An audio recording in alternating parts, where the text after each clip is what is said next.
जय जगन्नाथ। आज आलोचना करबा बृहस्पति चलन विषय। आसंता 14/5/2025 बृहस्पति महाग्रह वृष राशि मिथुन राशि की चलन करुचंती। क्यों क्यों राशि पाई शुभ फल प्रदान करेंगे, क्यों क्यों राशि पाई मध्यम फल प्रदान करेंगे, क्यों क्यों राशि पाई अशुभ फल प्रदान करेंगे, ए विषय प्रथमे आम आलोचना करवा। जीवे द्वितीय धनधान्य भोगी सुतार्थे लाभ नव पंचकेशु जामित्रे संस्थे विपुलाच लक्ष्मी एकादशे सर्वं फल ददाति। अर्थात बृहस्पति महाग्रह जेतेबेले द्वितीय रे एवं पंचम रे सप्तम रे नवम रे एवं एकादश रे गोचर करती सेतेबेले शुभ फल प्रदान करती। वर्तमान परिस्थिति रे बृहस्पति महाग्रह जेतेबेले वृषरु मिथुन को जाउचंती, वृष राशि व्यक्ति विशेषक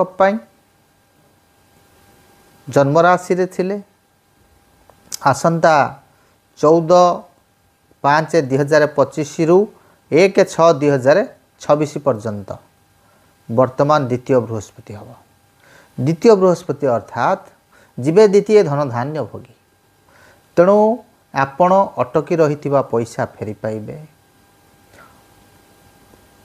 जदि कौन सी चाकरी पर अप्लाई करुचंती सेथिरे आपण फलप्रद हेबे बा व्यवसाय क्षेत्र में आपण उन्नति करिवे, अटकी रही पैसा फेरी पाइबे एवं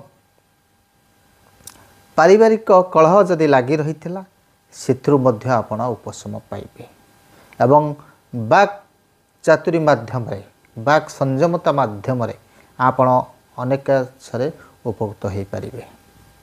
जेहेतु द्वितीय भाव होची संचित धनर भाव, आपण किछि धन संचय करिबा पाई मध्य सक्षम हेबे। से भली भाव रे आपणकर सिंह राशि व्यक्ति विशेष जदि बा सिंह राशि व्यक्ति विशेष अष्टम भाव रे शनि किछि दिन पूर्व चलन करिसंती, शारीरिक समस्या देखा दे पारे, किंतु आसंता 14 तारीख दिन बृहस्पति आपणकर एकादश स्थान रे अवस्थान करुचंती। एकादशे सर्वं फल ददाति। एकादश भाव होची आयर भाव। आपण निश्चित भाव रे सोर्स ऑफ इनकम बढ़िबो। आपण पूर्व जो चेष्टा करुथिले जेतिक एफर्ट दौथिले से अनुसार फल पाउनथिले, निश्चित भाव रे आपण फल प्राप्ति हेबे। एकादश होची बड़ भाई भौणी मानकर स्थान। तेणु बड़ भाई भौणी मानक सहित जदि मतांतर घटिथिला सेथिरे मध्य पूर्णच्छेद पड़िबो। एकादश भाव होची सामाजिक प्रतिष्ठार भाव। एकादश भाव होची समाज रे आपणकर सोशल नेम एंड फेम रो भाव। निश्चित भाव रे आपण सामाजिक स्थिति सुदृढ़ हबो, आपण समाज रे ना कमे पारिबे, आपणकर नेम फेम बढ़िबो। ये होची सिंह राशि व्यक्ति विशेष। से भली भाव रे तुला राशि व्यक्ति विशेष नवम रे बृहस्पति सुतार्थे लाभ नव पंचकेशु। तेणु जेहेतु सुत एवं अर्थ लाभर सूचना दौची, नवम होची भाग्यर स्थान। भाग्यर विराट परिवर्तन देखा दे पारे। तुला राशि व्यक्ति विशेषक अष्टम भाव रे बृहस्पति चलीची बा चालुथिला, जहा आपण को शारीरिक समस्या कथा कहतु, पारिवारिक समस्या कथा कहतु, शाशु ससुर सहित मनांतर मतांतर एसबर पूर्णच्छेद घटिब। भाग्यर विराट परिवर्तन हम।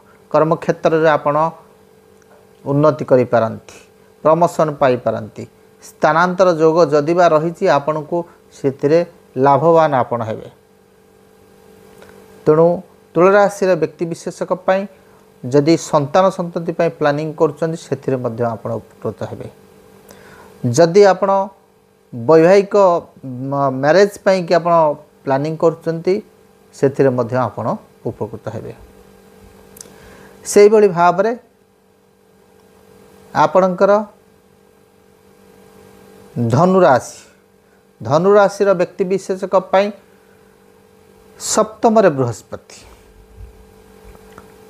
मु प्रथम कही जामित्रे संस्थे विपुलाच लक्ष्मी सप्तम भाव रे बृहस्पति वैवाहिक जीवन रे सरसता भरीदेव किछि मनमालिन जदि आगुरु रही तेबे एबे समय आसी निश्चित भाव रे सेथिरे परिवर्तन आसीबो। जदि विवाह पई प्लानिंग करूचंती आपण विवाह बंधन रे आबद्ध हेबे नूतन व्यवसाय आरंभ करि पारंती एक्जिस्टिंग बिजनेस जहाँ अच्छी जदि सेतिरे किछि समस्या रहुची तार समाधान हबो। जदि पार्टनर व्यवसाय करूचंती तेबे आगुर जो विवाद लागी रहितिला तार मध्य पूर्णच्छेद घटिबो। नूतन कर्मारंभर सूचना मध्य रहुची अर्थ आगमन मध्य सूचना रहुची। ये थिला आपणकर धनु राशि वर्तमान देखिबा आपणकर कुंभ राशि कुंभ राशि व्यक्ति विशेषक पंचम भाव को जाउछंती। कुंभ राशि व्यक्ति विशेष जेहेतु पंचम भाव को जाउछंती पंचम भाव होची आपणकर सुतार्थ लाभ नव पंचकेशु सुत एवं अर्थ लाभर सूचना। पंचम भाव होची आपणकर इच्छा स्फूर्तिर भाव। पंचम भाव होची प्रेम प्रणयर भाव। पंचम भाव होची संतान संततिकर भाव। पंचम भाव होची आपणकर सोशल प्रेस्टीजर भाव। तेणु जेहेतु पंचम भाव रे बृहस्पति चलन करूचंती जदि सम्यक कहिबा जदि संतान पई प्लानिंग करूचंती निश्चित भाव में सफलता पाइबे। जदि संतान अच्छी तेबे सेमानंकर शिक्षा क्षेत्र रे कथा कहतु बा चाकरी क्षेत्र रे निश्चित भाव में उन्नति परिलक्षित हब। प्रेम प्रणय रे आबद्ध हेबे वैवाहिक विवाह पई जदि प्लानिंग करछंती सेतिरे मध्य आपण सफलता पाइबे। समाज रे आपणकर स्थिति सुदृढ़ हब।